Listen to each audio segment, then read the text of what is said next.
दोस्तों मैं आपको YouTube की एक बहुत खराब चीज बताता हूँ। तो देखो ये मेरा सेकंड चैनल है जिसे मैंने सिर्फ 3 महीने पहले ही बनाया था। दोस्तों आज तो इस पर सब्सक्राइबर भी काफी अच्छे हैं और अगर मैं इसके वीडियो सेक्शन पर जाऊँ तो तुम देखोगे कि मेरी हर वीडियो पर व्यूज भी काफी अच्छे हैं। अब मैं तुम्हें शॉकिंग चीज दिखाता हूँ जिससे हर स्मॉल क्रिएटर रिलेट कर पाएगा। तो जब मैं ये चैनल बना रहा था तब मुझे इस चैनल पर इतना यकीन नहीं था, तो मैंने एक और चैनल बना दिया और उस पर भी सेम ऐसी ही वीडियोज मैं अपलोड करने लगा। चलो मैं तुम्हें वो चैनल भी दिखाता हूँ और यूट्यूब की एक डार्क रियलिटी भी दिखाता हूँ। ये वो मेरा चैनल है और तुम देखो यार, सेम वीडियो सेम क्वालिटी के बाद भी यूट्यूब ने इन वीडियोज को वायरल करना तो छोड़ो, इन पर 10-15 व्यूज भी नहीं दिए हैं और ये 7-8 व्यूज भी मेरे खुद के ही है। लेकिन रीजन क्या है इसका, क्यों सेम कंटेंट वाला एक चैनल डेड हो गया और वहीं दूसरे चैनल पर 30,000 से भी ज्यादा सब्सक्राइबर हो गए। तो जो बता रहा हूँ ध्यान से सुनो दोस्तों, क्योंकि हो सकता है कि आपके चैनल पर भी वीडियोस तो काफी अच्छी है लेकिन यूट्यूब उन पर व्यूज बिल्कुल भी नहीं देता है, जैसे मेरे उस चैनल पर हुआ। तो चलो स्टार्ट करते हैं वीडियो को।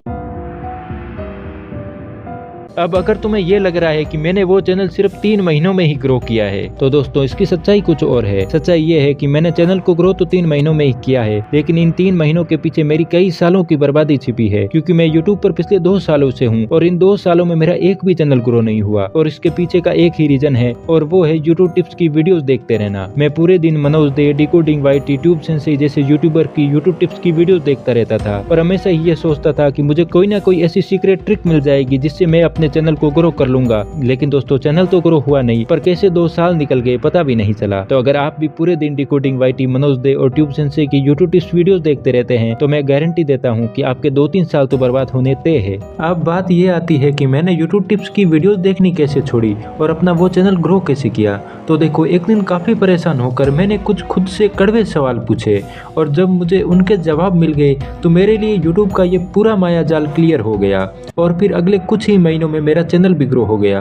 तो देखो मैंने खुद से सबसे पहला सवाल किया कि मैं बार बार फेल क्यों हो रहा हूँ। आज से 5-6 महीने पहले मैं अपने एक चैनल पर वीडियोस अपलोड करता लेकिन व्यूज 15-20 से ज्यादा कभी आता ही नहीं था। उनमें से भी ज्यादातर व्यूज तो मेरे खुद के ही होते थे। तो मुझे लगने लगा था कि शायद एल्गोरिथम ही मेरे चैनल को सपोर्ट नहीं कर रहा है, जो कि बिल्कुल गलत था। क्योंकि वीडियोस पर व्यूज न आने की वजह एल्गोरिथम नहीं बल्कि मैं खुद ही था। मैं ही एक ऐसी मिस्टेक कर रहा था जिसकी वजह से मेरी वीडियोस बाकी क्रिएटर की वीडियोस में खो जाती थी और वो वजह थी दूसरों को कॉपी करना। मुझे जो भी वायरल वीडियो मिलती थी मैं उसको कॉपी कर लेता क्योंकि मुझे लगता था कि इसकी वीडियो चली है तो शायद मेरी वीडियो भी चल जाएगी। लेकिन यूट्यूब पर एक ही चीज बार बार वर्क नहीं करती है, आपको कुछ नया लाना ही पड़ेगा और यही चीज मैंने अपने दूसरे चैनल पर की। मैंने बिल्कुल स्क्रैच से एक नया चैनल बनाया और उस पर अच्छा कंटेंट अपलोड करना शुरू किया। अब दोस्तों मैं नया कंटेंट लेकर कैसे आया, इसके लिए मैंने खुद से पूछा दूसरा सवाल और वो सवाल है what is my unique factor, यानी कि वह चीज क्या है जिसकी वजह से लोग दूसरों की वीडियोज को छोड़कर मेरी वीडियोज देखेंगे। मैं पहले सोचता था कि अगर मुझे अपने कंटेंट को अच्छा बनाना है